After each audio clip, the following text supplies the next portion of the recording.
Welcome to school and academic subscribers. और जिन्होंने subscribe नहीं किया है सब्सक्राइब कर लें। मुझे करो सर, कर दिया, चलो पढ़ाओ। तो चलो डुग्गू एंड कंपनी अपनी ज्ञान कथा स्टार्ट करते हैं। तो यार प्रवचन लैटिट्यूड पे चल रहा था और ये लैटिट्यूड तो यार निकली आवारा।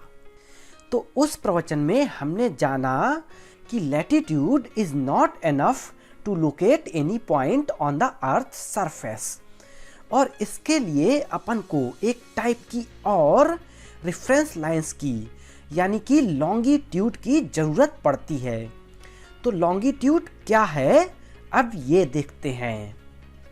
तो यार ये वो लाइंस हैं जो कि नॉर्थ पोल को साउथ पोल से मिलाती हैं और इनको अपन लॉन्गिट्यूड्स या मेरिडियंस बोलते हैं।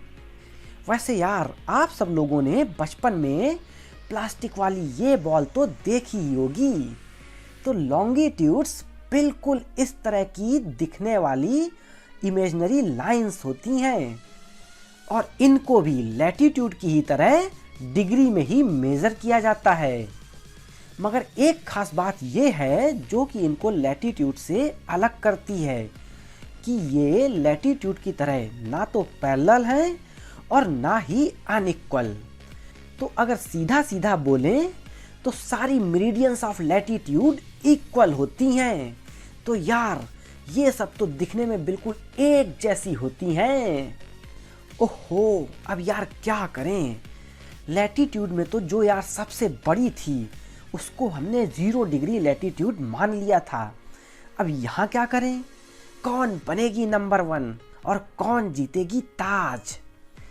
तो यही सब डिस्कस करने के लिए बंद दरवाजे के पीछे मीटिंग बैठाई गई और फाइनली सब ने मिलके एक निष्कर्ष निकाला कि जो मेरिडियन इंग्लैंड के ग्रीनविच सिटी जहां ब्रिटिश रॉयल ऑब्जर्वेटरी है वहां से निकलेगी वही है प्राइम मेरिडियन यानी कि 0 डिग्री लॉन्गिट्यूड। और इसके ईस्ट में जो भी लाइंस पोल्स को मिलाएंगी वो कहलाएंगी ईस्ट लॉन्गिट्यूड, और जो ये काम वेस्ट में करेंगी वो कहलाएंगी वेस्ट लॉन्गिट्यूड। और इस तरह से फाइनली हमारा लैटिट्यूड और लॉन्गिट्यूड का ग्रिड लाइक स्ट्रक्चर तैयार हो गया और अब हम कोई भी पॉइंट लोकेट कर सकते हैं।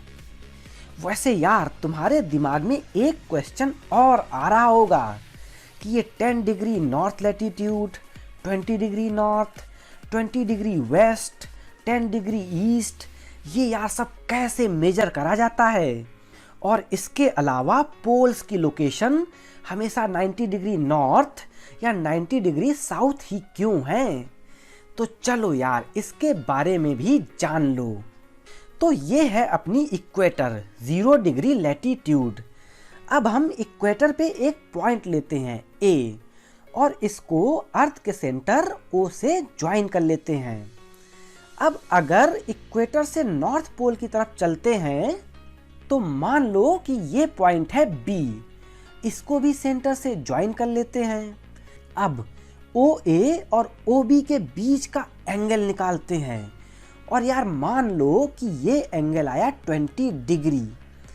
तो इस बी पॉइंट से निकलने वाली लैटिट्यूड को अपन लोग बोलेंगे 20 डिग्री नॉर्थ लैटिट्यूड। अब यार हम ये सब तो जानते ही हैं कि इक्वेटर से स्टार्ट करके नॉर्थ टू साउथ अर्थ का एक पूरा राउंड ले और फिर से इक्वेटर तक पहुंचने में लगेंगे पूरा 360 डिग्री। तो यार इक्वेटर तो है अपना 0 डिग्री और नॉर्थ पोल और साउथ पोल दोनों की इक्वेटर से डिस्टेंस है 1/4 पूरे राउंड सर्कल की। इसलिए north pole is 90 degree north latitude and south pole is 90 degree south latitude. तो यार इस फिगर को देख के मुझे लगता नहीं है कि अब तुम लोगों को चुन्नू सा भी डाउट बचा होगा, ठीक है ना। तो चलो अब जरा कहानी लॉन्गिट्यूड की सुनते हैं। तो यार इक्वेटर के अलोंग कोई भी पॉइंट प्राइम मेरिडियन से अर्थ के सेंटर पे जितना भी एंगल बनाएगा, वहां से होकर गुजरने वाली पोल्स को ज्वाइन करने वाली लाइन उतना ही डिग्री लॉन्गिट्यूड बोलेंगे। प्राइम मेरिडियन के ईस्ट साइड के लॉन्गिट्यूड को ईस्ट लॉन्गिट्यूड और प्राइम मेरिडियन के वेस्ट साइड के लॉन्गिट्यूड को वेस्ट लॉन्गिट्यूड बोलते हैं, और बिल्कुल अपोजिट साइड को बोलते हैं 180 डिग्री लॉन्गिट्यूड। तो यार अब अगर सब डाउट क्लियर हो गए हैं ना, तो अब तो हम सरफेस पे किसी भी पॉइंट की लोकेशन को बता ही देंगे इस ग्रिड सिस्टम की हेल्प से। जैसे कि मान लो इजिप्ट में कायरो, तो ग्रिड सिस्टम के थ्रू इसे फटाक से लोकेट कर लेंगे। Good, very good. तो चलो यार अब कालीन भैया की प्रॉब्लम का रहस्य देखेंगे अगले प्रवचन में। Bye bye.